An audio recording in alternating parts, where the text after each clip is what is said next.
Would we have once said, "Will you read me a story?" If books didn't exist, digital books would have existed without physical books. Perhaps we would have learned to read codice, papyri, or parchments, but we would never have had that incredible and wonderful artifact known as a book in our hands. And do you know why we can have books? For the printing press, one of the inventions that have contributed most to the diffusion and propagation of knowledge. Let's go to a very but very distant time. At the birth of writing in Mesopotamia, Egypt, and other parts of the world around the year 4000 BC, the first people to write came across two pieces of news, one good and the other bad. The good news was that thanks to writing they could capture their ideas with their history or what they observed or what their wise men said. The bad news is that since it was a manual and laborious process, it wasn't possible to have copies of each piece of writing and very few people could read it. Now let's travel through time and space to China. It is known that in the year 1040 before Christ, a man named Pexchange invented a press with mobile types. The first types were made of wood. Later, they were made of porcelain. These types could be exchanged to take new text. His invention had more than 3,000 types of mobile inventions with Chinese ideograms because in China they write with ideograms, not with letters. How did it work? Very simple. He arranged the types for the idea he wanted to express. He passed ink over them and then he placed rice leaves on top of them, pressing them so that the message would be engraved on them. In this way, a single text could have as many copies as it was printed. However, the oldest known print is from the year 868 before Christ, long before Beijing was even born. This printed writing was found in a cave in Dongguan, China, at the beginning of the 10th century, and is currently preserved in the British Library in London, England, unknown who printed it. In medieval Europe, they had the same problem. As in ancient Mesopotamia, the texts were produced by hand, this form of reproduction carried out by people known as amanuenses.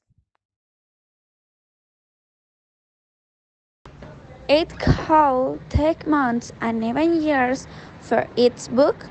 Can you imagine when they had given you a copy of your favorite book? Maybe never.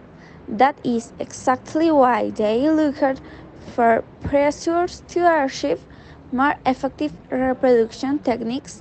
In the 14th century, they developed xylography, which was a way of prying from wooden models and that was used for the reproductions of religious images of brief writings. Let's go to the theory of minor mines in today's Germany, but in the 15th century, there lived a stone carver, craftsman named Johann Gutenberg.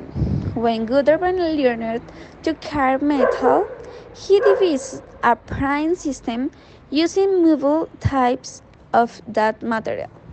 With that system, they called from words and sentences and print them on line or cut paper.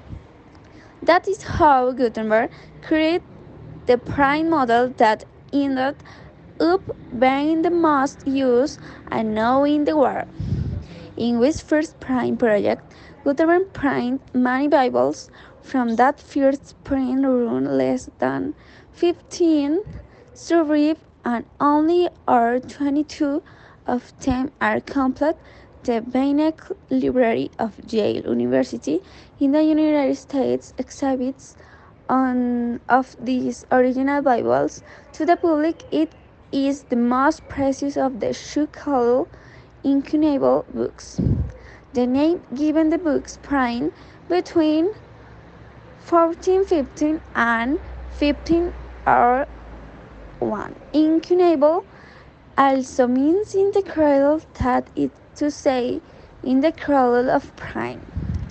The press and the process considered by Gutenberg were considered a treasure and a secret by the authorities of his hometown, but on October 27 in 1452.